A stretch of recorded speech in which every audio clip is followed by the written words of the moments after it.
Ассалаумағалейкум ағайын, ел мерейін асырып, ерен еңбегімен ерекше көзге түскен талантты тұлғаларға дарын мемлекеттік жастар сыйлығы табысталады. Биылда талапты, талантты жастарды іріктеу шарасы басталып кетті. Бүгінгі хабарымызда біз дарынды жастар жайында және дарын мемлекеттік сыйлығы туралы сұхбаттасатын боламыз. Студиямыздың қонағы Қазақстан Республикасы Дін істері және азаматтық қоғам министрлігі жастар саясаты департаментінің басқарма басшысы Мақсат Мажитов. Мақсат Бекболатұлы, студиямызға қош келдіңіз. Қайырлы күн. Құрметті көрермендер, біз тікелей эфирде жұмыс жасаудамыз. Экранда көрсетілген телефон нөмірлеріне хабарласып, сауалдарыңызды қойсаңыздар болады. Мақсат Бекболатұлы, жастар сыйлығы ғылыми шығармашылық және қоғамдық қызметтегі жемісті еңбегі үшін талантты жастарға беріледі. Жалпы сыйлықты тағайындауда бірқатар өзгерістер болған екен. Осы өзгерістер туралы айтып кетсеңіз. Рахмет. Мен біріншіден осы дарын мемлекеттік жастар сыйлығының тарихы туралы айтып өтсем, ең алғашқы бұл сыйлық 1992 жылы министрлер кабинетімен бекітілген. Сол уақыттан бастап осы күнге дейін жүргізіліп келеді.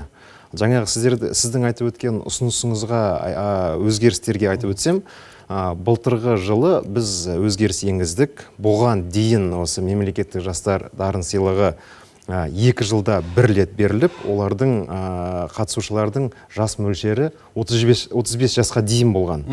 Одан кейін мемлекеттік жастар саясаты туралы заң қабылданды жаңа. Ол жерде жастардың жас мөлшер санаты анықталып, 14-тен 29 жасқа дейін болғандықтан, қазіргі мемлекеттік дарын жастар сыйлығына қатысатын үміткерлердің жасы 29 жасқа дейін болып бекітілді.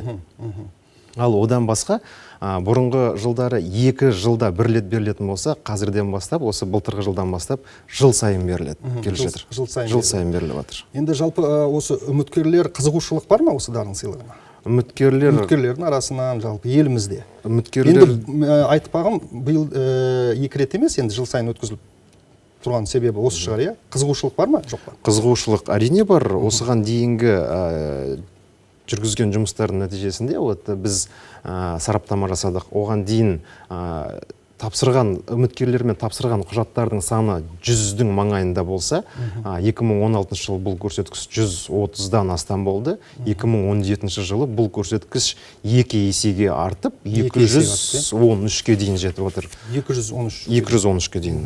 Биылғы жылы бұл көрсеткішті біз әрі қарай да көтереміз деген жоспарымыз бар. Жалпы осы конкурс қашан басталды биыл? Құжаттарды қашаннан бастап қабылдап жатсыздар? Конкурс байқау осы 27 сәуірден, үстіміздегі жылдың 27 сәуірінен бастап жарияланды. Қазірден бастап, осы бүгінге дейін құжат тапсырып атқан жастарымыз әрі бар. Бар, иә?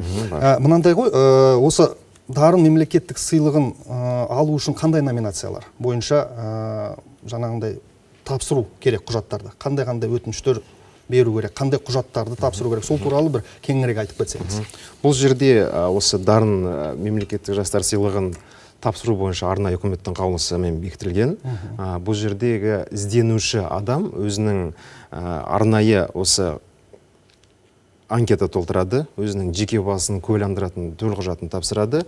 Сосын осы уақытқа дейінгі қандай да өзінің жұмыстары бар, грамоталары болуы мүмкін, ол әртүрлі жарыстардың лауреаты болуы мүмкін. Өзінің жетістіктерін жинақтап, соны бізге тапсырады. Соны тапсырып, сосы комиссия іріктейді дейсіз. Комиссия іріктейді. Енді қандай номинациялар бойынша? Өйткені, мысалға, айтып өттіңіз ғой, былтыр 213 өтініш келіп түскен екен, 2 есе көп дедіге. Өтінімдердің ең көп саны ғылым номинациясы бойынша болған екен. 53 өтінім. Бұл енді қуанышты жағдай. Екінші және үшінші орындарда спорт және қоғамдық қызмет номинациялары бойынша 35 және 31 өтініш келген екен дейді. Сондай-ақ театр және кино, халық шығармашылығы, эстрада, дизайн және бейнелеу өнері, журналистика және классикалық музыкалық номинациялар бойынша бірнеше өтінімдер қабылданған екен. Сондай-ақ әдебиет номинация бойынша да 5 өтініш келіп түскен дейді, сол кездегі мәліметке бойынша. Енді осы номинациялар бұл дәстүрлі номинациялар ма? Да, олар өзгеріс жоқ, бұнда бұл жерде өзгеріс жоқ. Сол кездегі қабылданған қаулыға сәйкес 10 номинация бойынша беріледі. Жаңа өзіңіз айтып отқан әдебиет, ғылым, дизайн және бейнелеу өнері, журналистика, классикалық музыка, эстрада, халық шығармашылығы, қоғамдық қызмет және театр, кино номинациясы бойынша. Енді осы мынау ғылым номинация бойынша үміткерлердің қызығушылығы артқаны байқалып тұр. 53 өтініш түскен екен. Енді біз бұрынғы егерде сыйлықтардың кімдерді аузымызда жүрген? Бұл Серік Сәпиев дейміз, спортшыларда мысалға. Серік Сәпиев бар, тағы да біздің боксшыларымыз атақты дейміз. Тағы да жаңа қоғам қайраткерлері деп жатырмыз. Мысалға жалпы журналистер де аз емес. Олардың қатарында біздің де әріптестеріміз бар. Ол Ринат Кертаев, Берік Уәли. Енді ғылым номинация бойынша осындай өтініштердің артуына не себеп болып отыр? Бұл жерде мен айтып өтерім, осы елімізде қазір жаһандық жаңғыру жолындағы ғой, сонымен қатар жастар да өзінің инновациялық бағытқа бет бұрған деп. Сонымен қатар өзінің ізденістерінде ғылым саласында да көрсеткіштерін жоғары екенін бағалап, сонымен де ұштастыруға болады бұларды. Енді мынау жаңағы үміткерлерді ұсыну деп жатырмыз ғой. Бұл жалпы қаншалықты дамыған, яғни жарнамаланған дейміз ғой. Өйткені қазір кезде жарнамасыз ешбір өнімді өткізу мүмкін емес. Бұл дарын сыйлығына да бір жарнама қажет деп ойлаймыз.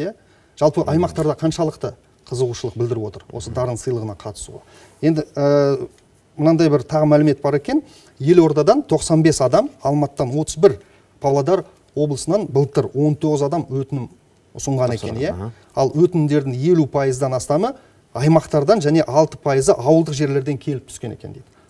6% көп емес, ауылдық жерде. Бірақ қарап тұрсақ, дарынды жастарымыз көбіне бұл қай жерден? Ауылым, алтын бесігім, сол жерден. Ауылдық жерлерден, Енді осы мәселені қалай шешеміз? Осы мәселені бұл да қазір осы сыйлыққа байланысты өзекті мәселе деп айтуға болады. Бұны өзектілігін неге десеңіз, біз жалпы осы қаланың ішіндегі ғана жастарды емес, республика көлеміндегі барлық жастарды қамтуымыз керек.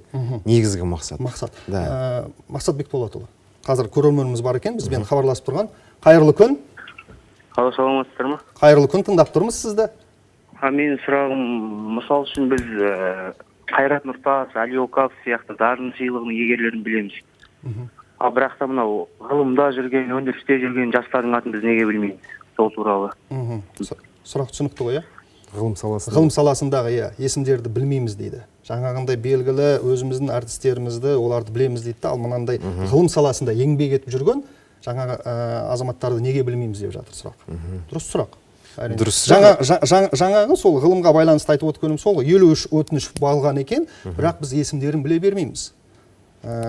Неліктен осы мәселені қалай насихаттау керек пе, не істеу керек? Бұны әрине бірінші кезекте насихаттау керек. Ал жаңағы көрерменнің сұрағы Қайрат Нұртас, Әли Оқап деп айтып отыр. Ол кісіні білмейтін адамдар кемде-кем деп есептейміз. Ал ғылым саласындағы әрине бар біздегі осы қазір осыған дейін алған Максим Здоровец деген лауреат жеңіп алған. Қазір осы Гумилев атындағы Евразия университетінің жанындағы бір ұлттық институтта басқарып отыр.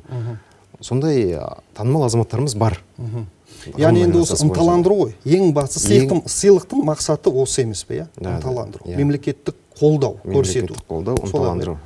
Енді осындай жаңағы есімі белгісіз, бірақ еңбегі мен қоғамда да бүкіл жерде жаңағыдай көзге түсіп жүрген азаматтарға қолдау көрсету. Сол емес пе?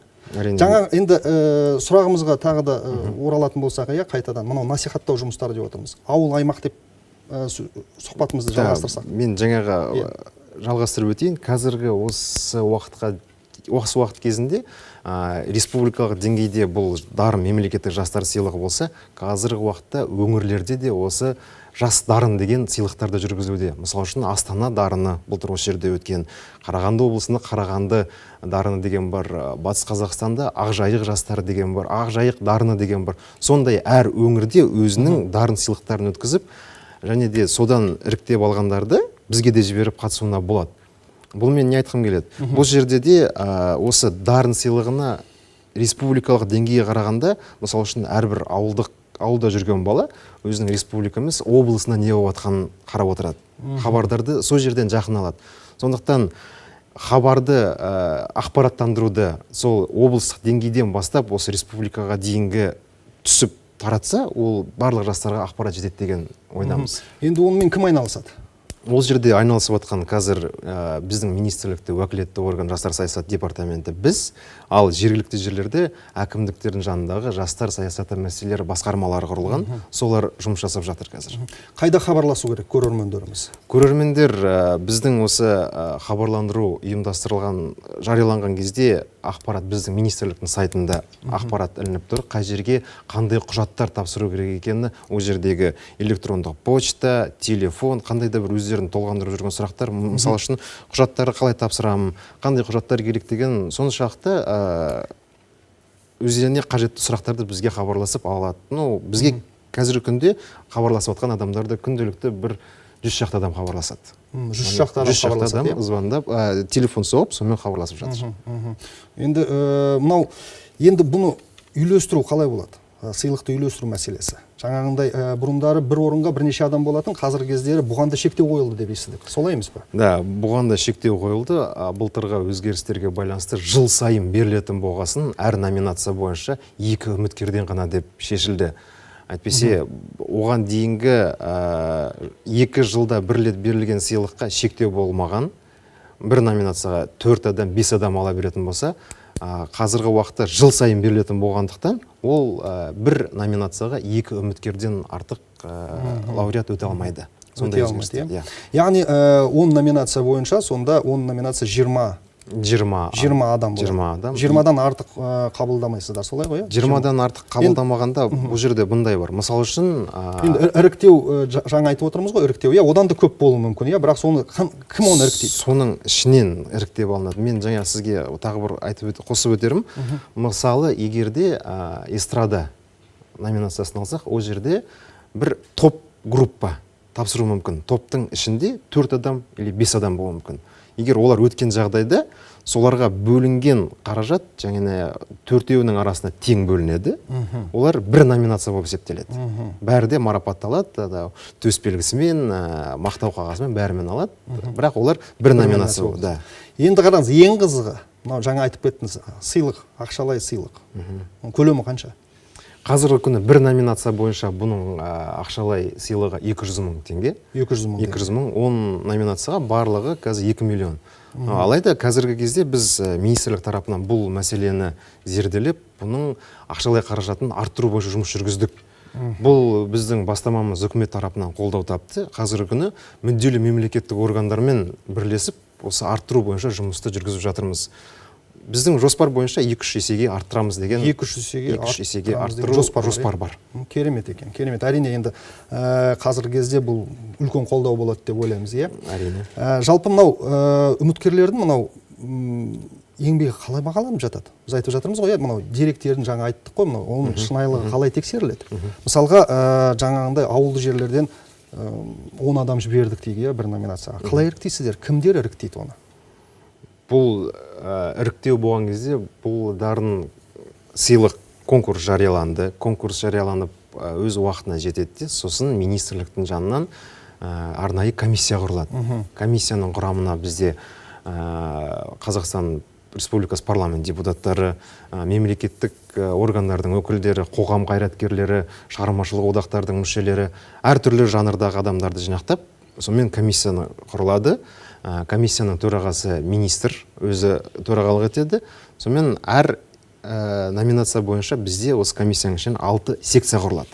6 секцияда осы комиссия мүшелерінің ішінен әрбір секцияға бір жетекші тағайындайды комиссия төрағасы. Сонымен өзінің бағыты бойынша, мысалы үшін эстрада, классикалық музыка, халық шығармашылығы дейік.